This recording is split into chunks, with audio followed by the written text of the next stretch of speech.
పిల్లలకి స్కూల్ పాఠశాల అయితే పేరెంట్స్కి స్కూల్ పేరెంట్స్శాల.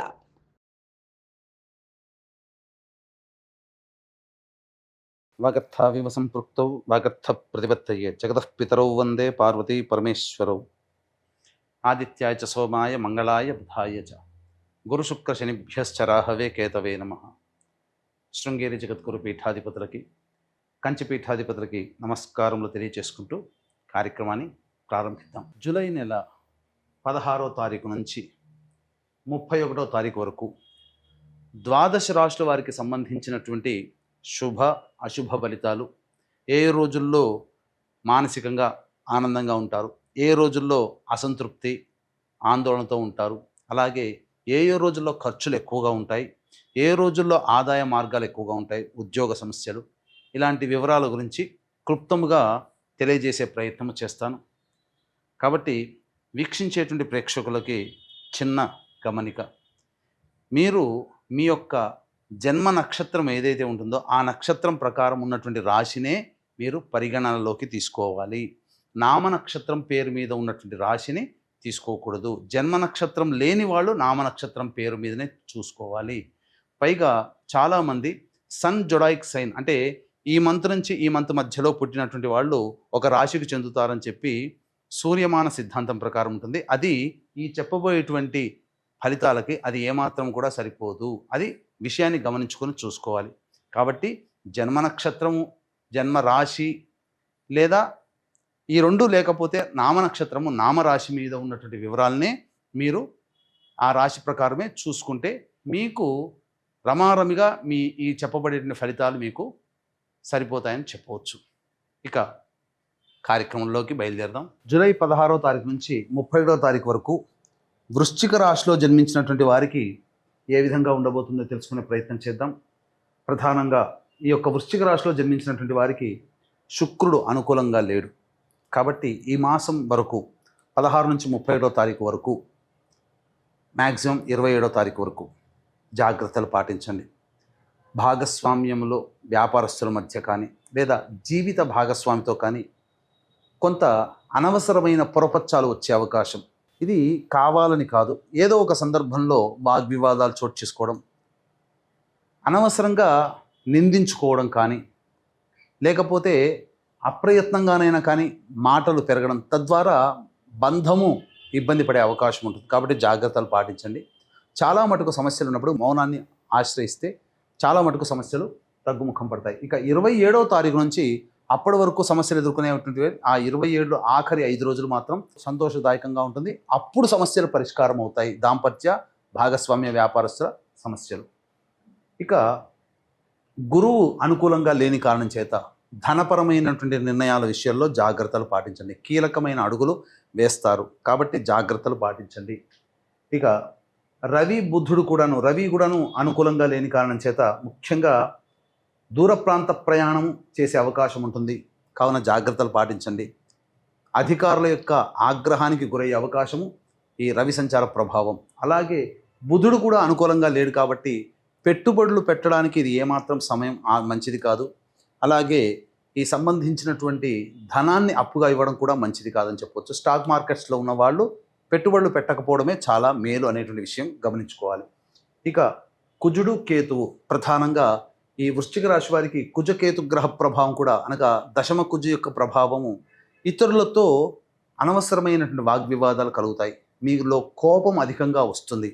కేతు చేసేటువంటిది ఏ నిర్ణయాన్ని సరిగ్గా తీసుకోలేకపోవడం, ప్రతి నిర్ణయంలో కూడా ముందడుగు వెనకడుగు అన్నట్టుగా ఉంటుంది తప్ప ఒక సక్రమంగా వేయలేకపోవడం అనేటువంటిది జరుగుతుంది.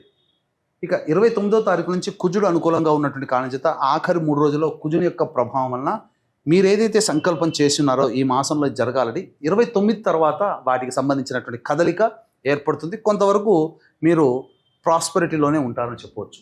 ఇక అర్ధాష్టమ రాహువు అలాగే శని వక్రీకరించినటువంటి కారణం చేత అర్ధాష్టమ శని దోష ప్రభావం, ఈ కారణం చేత కొంత ఇబ్బందికర పరిస్థితులు అని చెప్పొచ్చు. తర్వాత చెప్పొచ్చేది ఏమిటంటే అన్ని గ్రహాలు కూడా వృశ్చిక రాశి వారికి కర్కాటక సింహరాశిలో లాగానే శుక్రుడు ఎలాగో అనుకూలంగా లేడు, గురువు అనుకూలంగా లేడు, రవి బుధులు కుజకేతువులు రాహువు శని, అసలు ఏ గ్రహాలు కూడా వృశ్చిక రాశి వారికి అంత అనుకూలంగా ఈ సంచారము కనబడటం లేదు. ముఖ్యంగా శని రాహువు చేరినటువంటి కారణం చేత పిశాచ యోగ ప్రభావం కలన తల్లిగారి ఆరోగ్యం పట్ల శ్రద్ధ వహించాలి.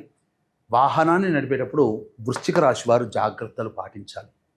ఇది గమనించాల్సినటువంటి అంశం. కాబట్టి జాగ్రత్తగా ఉండండి. చెప్పినటువంటి పరిహారాలు చక్కగా చేసుకోండి. దైవానికి దగ్గరగా ఉండి పరిహారాలు చేసుకుంటే ఇంకా మేలని విషయాన్ని గమనించుకోవాలి.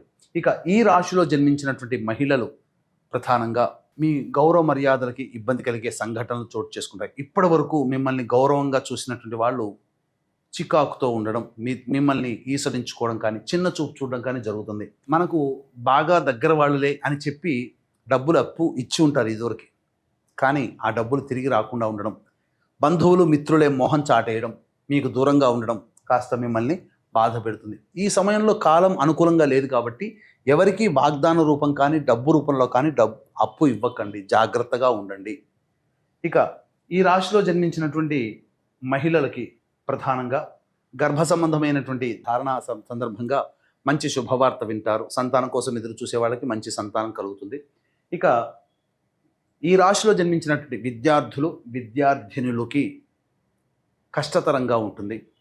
కోరుకున్నటువంటి సంస్థలు లభించాలనంటే కాస్త ఎక్కువగా శ్రమ చేయాల్సినటువంటి పరిస్థితి. కాబట్టి దైవానుగ్రహాన్ని పొందే ప్రయత్నం చేయండి.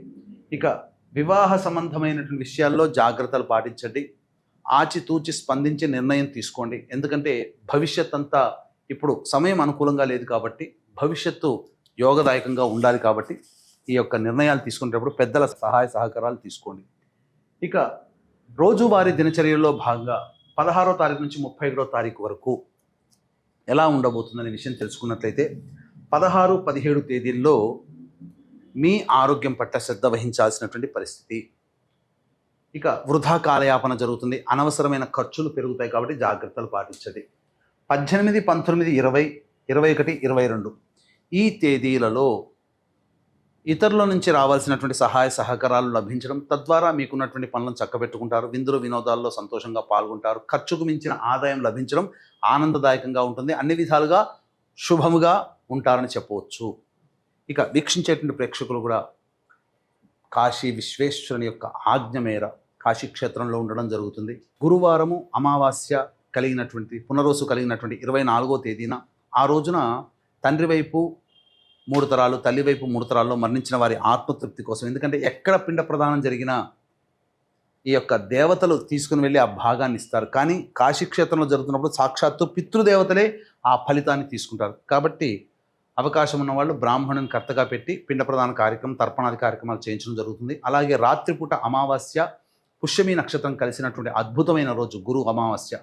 ఆ రోజున జాతకరీత్యా ఉన్నటువంటి సమస్యల పరిష్కారం కోసం, విద్య, వివాహ, ఉద్యోగ, దాంపత్య, అనారోగ్య సమస్యల పరిష్కారం కోసం క్షేత్ర పాలకురాలు వారాహి మరియు క్షేత్ర పాలకుడు కాలభైరుని యొక్క హోమాలతో పాటుగా ప్రత్యంగిర, బగళాముఖి, రాజశ్యామల హోమాదులు, సుదర్శన హోమాలు జరిపించడం జరుగుతుంది. రాత్రిపూట అవకాశం ఉన్న వాళ్ళు కార్యక్రమ తదనంతరం కాంటాక్ట్ చేసి పిండ ప్రదానము, సర్వదోష నివారణ పూజల హోమాల్లో పాల్గొనే ప్రయత్నం చేయండి. గురువారం రోజు సాయంకాలం వరకు అవకాశం ఉంది కార్యక్రమంలో నమోదు చేసుకోవడానికి. ఇక 23, 24 తేదీల్లో చూసుకున్నట్టయితే ఖర్చులు అధికంగా ఉంటాయి.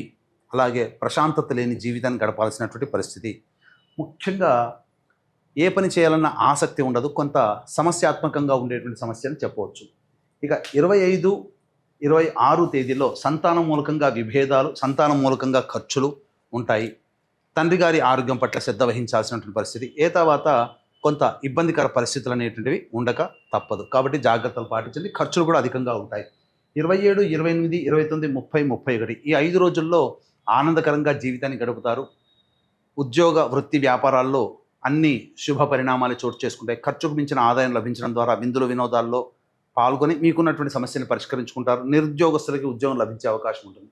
తర్వాత ఈ యొక్క వృశ్చిక రాశి వారికి గ్రహస్థితిగతులు అనుకూలంగా లేని కారణం చేత ప్రతిరోజు కూడాను నవగ్రహాల చుట్టూ శివాయ నమః అంటూ 27 ప్రదక్షిణలు చేసి ఈశ్వరుని దర్శించుకునే ప్రయత్నం చేయండి. తప్పకుండా మీకు ఉన్నటువంటి సమస్యలు పరిష్కారం అవుతాయి. అవకాశం ఉంటే కాశీక్షేత్రంలో జరిగే బ్రాహ్మణుని కర్తగా పెట్టి చేయించే పిండ ప్రదాన కార్యక్రమం మీ యొక్క జాతకరీత్యా ఉండే దోషాలకి సర్వదోష నివారణ పూజల హోమాలు రాత్రిపూట జరుగుతాయి కాశీక్షేత్రంలో. కాబట్టి అవకాశం ఉన్న వాళ్ళు కార్యక్రమ తదనంతరం కాంటాక్ట్ చేయండి. ఇప్పుడు చెప్పినటువంటి సమస్యల కంటే ఇంకా విభిన్నంగా మీరు సమస్యలు ఎదుర్కొంటున్నట్లయితే దగ్గరలోని మంచి ఉపాసనా పరులైనటువంటి జ్యోతిషుల్ని సంప్రదించి వారి సలహాలు సూచనలు పాటించండి. సర్వం శ్రీ ఉమామహేశ్వర పరబ్రహ్మార్పణమస్తు.